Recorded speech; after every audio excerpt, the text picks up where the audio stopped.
Togeyanki, um anime repleto de potencial, porém totalmente jogado no lixo. Bem, antes de qualquer coisa, Dorime! Eu me chamo Bunny e sem mais enrolação, vamos ao ponto. Para podermos entender um pouco mais sobre a obra, eu pesquisei no Wiki sobre os personagens específicos e o autor. E ao todo só vi 12 dos 24 episódios, já que os 12 primeiros episódios já formam um arco. E pretendo fazer uma segunda parte. Só que nem sempre a Wikifandom pode estar certa e posso ter perdido muito assunto, já que só vi metade do anime. Então, por favor, me falem nos comentários se eu estiver falando besteira sem saber.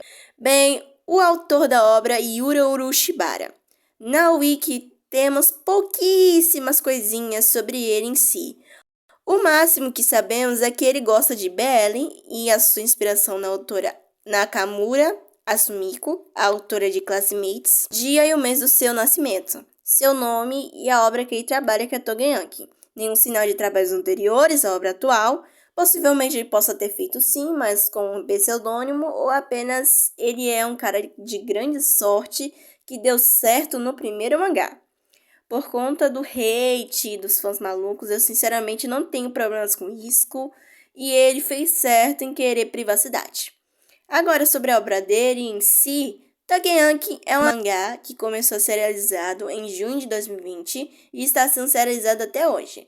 E ao todo tem 25 volumes e um anime que saiu no ano passado. O anime veio com ao todo 24 episódios na primeira temporada. Na história, acompanhando um Chiquitinoso. Vamos chamar ele de Azulzinho, tá bom? Um carioca de 17 anos com certo fascínio por armas. Assim, o pai dele acaba revelando que ele é um Momotaro, que adotou o Chique, que é um Onita, aquele drama todo de novela mexicana. E o pai, pela grande novidade de nós telespectadores, é morto. E o Azulzinho, com vontade de vingança, entra numa escola para Onis, onde eles aprendem a controlar seus poderes de Onis. Na história, os Onis têm lá um modo chamado frenesi, onde eles perdem um senso de si e se transformam no próprio capiroto. Tá, que eles já eram, mas tu já sacou. E por isso eles são caçados pelos tais Momotaros. E fica nessa guerrinha de facções. É tipo um cara do Comando Vermelho encontrando alguém do PCC. É tiro, porrada e bomba. E o Azulzinho, sendo um bom carioca que ele é, entra pro Comando Vermelho. Lá a gente conhece a Peito de Ouro, o Pervertido da Rua 4, a Rosinha Kill, o Trevoso Recluso, o Anjo Marrom, o Seguro que Morreu de Velho e o Professor Girafales, que infelizmente não tem a Dona Florinda. Brincadeiras à parte, os nomes verdadeiros deles são Kuina Sazami, Juji Urusubi, Biobulgaura Homari, Jin Kogusaki, Ikari Yaroshi, Rokuro Kiriyama e Nato Mudano. Mas esses apelidos têm motivos, alguns têm um sentidozinho lá no anime. Se vocês verem o anime ou lerem o mangá, vocês vão entender o que eu quis dizer. Em si, os personagens são bem medíocres. Muita gente compreende que medíocre é ruim, mas medíocre é mediano.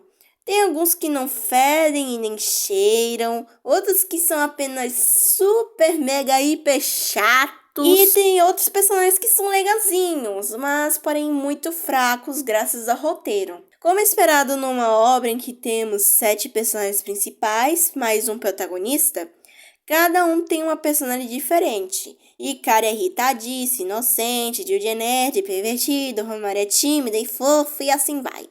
Porém, eles não saem disso, não saem dessa bolinha que eles foram colocados. Cada personagem tem traumas, passados e interesses, mas muitos que têm traumas realmente sérios, como a Homari, e problemas graves, como o Rokuro, que tem ansiedade severa, são apenas tratados como piadas para o anime.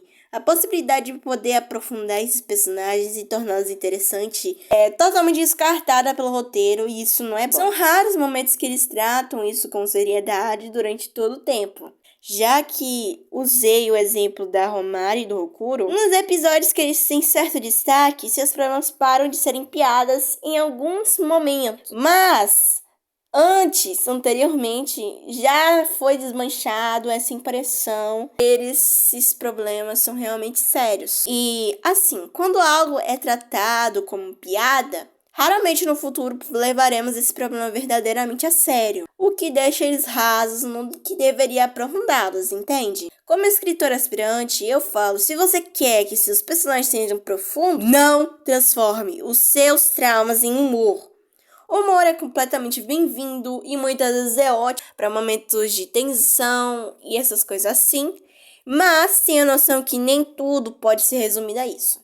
Só se sua obra for focada totalmente em comédia e tá tudo liberado. Tenho uma leve sensação que Yura não sabe escrever sobre traumas e transtornos, sabe? Não só por causa desses personagens, mas também por causa do protagonista. Nós vemos o pai do Azulzinho morrer. Nós vemos que ele chorou, que ele se ressentiu no primeiro episódio, mas quando cortamos pro resto, nunca mais o pai dele é citado. Por mais que ele seja a principal motivação do ódio do Chique pelos Momotaros. E não vemos momentos em que o ser azulzinho lembra do pai com saudades. E o autor citou o pai dele nos episódios 2 e 3, e depois nada mais. Ele não parece estar de luto, e é isso. E isso é um grande problema. O azulzinho é carismático, engraçado, divertidinho. Mas e o outro lado dele? De onde ele tirou essa blindagem emocional? A personalidade ensolarada do Chique não é impedimento para ele ser vulnerável nesse quesito. Pessoas vingativas, por mais que não pareçam, são pessoas vulneráveis. É a raiva que os consumiu, que os motiva a seguir esse caminho. E elas, obviamente, não têm blindagem emocional. Sem o luto, a vingança do Chique perde força. E temos outro personagem que deveria ser o contraponto do Chique, que é o Kogusaki. O fato do Chique não demonstrar ser amargurado era para fazer paralelo a esse loirinho. Kogusaki tem sim uma forma condizente ao passado dele e aos traumas que ele passou e realmente age como uma pessoa que realmente quer vingança. O porém é que o trevoso recluso também é preso somente a isso, e seu passado é revelado de forma comicamente ruim no episódio 2 e 3. Eu acredito que no caso dele faltou humanidade. Por mais que ele seja coerente e tenha um passado trágico, o Inumaki da Shopee é pouco relacionável com o telespectador.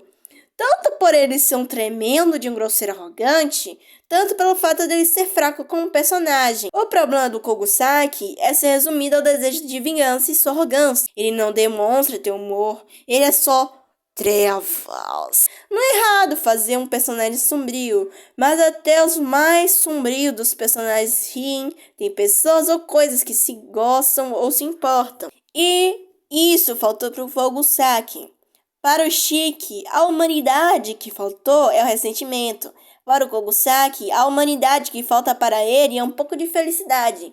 Se colocassem isso em ambos nos personagens, eles seriam muito mais profundos do que realmente são. E acredite, para todos os personagens, eles são resumidos a uma única ou duas coisas em si. O que não transforma eles em personagens, mas sim caricaturas de estereótipos já utilizados há tanto tempo que eles se tornam apenas um personagem que era realmente bom no seu papel, mas que foi estragado. O loirinho maldito. Não lembro o nome dele, mas vou deixar na edição para vocês não se perderem. Esse cara tinha peso quando ele aparecia. Seu sadismo era repulsivo, ele era cruel, danoso, extremamente perigoso. Ele tinha ameaça, entende? Ele era um vilão ótimo. Só que o que acabou com ele, para mim, foi a revelação do passado dele.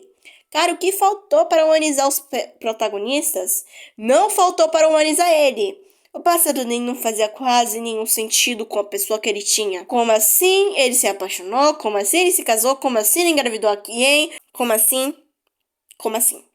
Ele fazia crianças como cobaias. Como assim ele teve um amigo que se importou com ele? Como assim ele transformou um amigo em cadáver a pedido dele? Sentido? Cadê ele? Onde está o vilão sadista e o desumano dos episódios anteriores? Estaria tudo bem ele ter esse passado, se condizesse com o que ele era durante o arco. Muitas vezes um vilão não necessita de um passado. Às vezes ele é só mal porque é mal. Existem pessoas assim na vida real. Entende? Ele é mau só com os Onis, já que ele tem raiva deles. Não acreditem. Por mais que ele odiasse os Onis, ninguém realmente iria fazer crianças de cobaias, independentemente se era de outra raça ou não. Ai, mas antigamente, as histórias se passam nos tempos atuais. É crime se você não saiba. Você questiona a índole do personagem durante todo o arco sabendo o que ele faz. Os Onis nesse anime ainda parecem muito humanos e ver esse passado, para mim, foi como um balde de água fria com toda a construção que ele teve. É como se fosse colocado de última hora. E acho que foi seu caso, sabe? Assim, na narrativa é algo meio complicado de se dizer. O primeiro arco de Togenyanki é o arco da base do subsolo de Kyoto. O loiro do PCC quer descobrir a base do CV para matar todo mundo e o Azulzinho e seus noias têm que impedir que o grandão do PCC, o loirinho maldito, vença e consiga tomar o território. Mas antes teve 3 episódios. O episódio da apresentação do Chique e 2 episódios de um mini arco escolar. O primeiro episódio foi muito mediano. As coisas ocorreram tão rápido que foi extremamente difícil de acompanhar. O episódio 1 começa com Shige ligando para um amigo porque ele foi expulso da escola, já que ele é um marginal e se meteu em briga de colega. Aí a gente é apresentado ao pai dele, eles têm uma discussãozinha boba, mas o Shiki pesa o clima do nada, falando que não queria ter sido adotado pelo Tsuyoshi, moleque ingrato. E logo depois disso é um speedrun de introdução do universo de Togenyanki e a morte do Tsuyoshi. Não consegui criar nenhum laço com o pai do Shiki, porque no momento em que ele aparece foi brigando com o Shiki. Acredita em mim, se fosse uma cena do Tsuyoshi aconselhando ou sendo um bom pai com o Shiki, no sentido de demonstrar carinho paterno e tal, seria outra história. Durante o speedrun de morte, é jogada sobre a gente informações básicas sobre o universo e de forma nada natural e super expositiva. Eu sinto que Yura tinha medo dos leitores não entenderem seu universo, sendo que seu universo é bem simples. Não era necessário explicar tanta coisa logo de cara. Aprenda comigo, leitor e telespectador não é burro. E acontece isso durante toda a metade de todo o anime. Não tô mentindo, a cada momento é uma nova informação que poderia ter sido introduzida de forma bem menos expositiva do que realmente foi feita. Sobre poderes, passados de personagens, conceitos e informações pessoais dos personagens. Literalmente, no episódio 12, falar da data de nascimento e do que os personagens gostam. O diretor desse anime estava chapando demais quando achou que deveria ser legal fazer isso. Não precisa falar. Para ser crível, você precisa mostrar. Sejam sinceros, para você realmente acreditar na palavra de alguém, você precisa cumprir ela, não é mesmo? E isso não é diferente.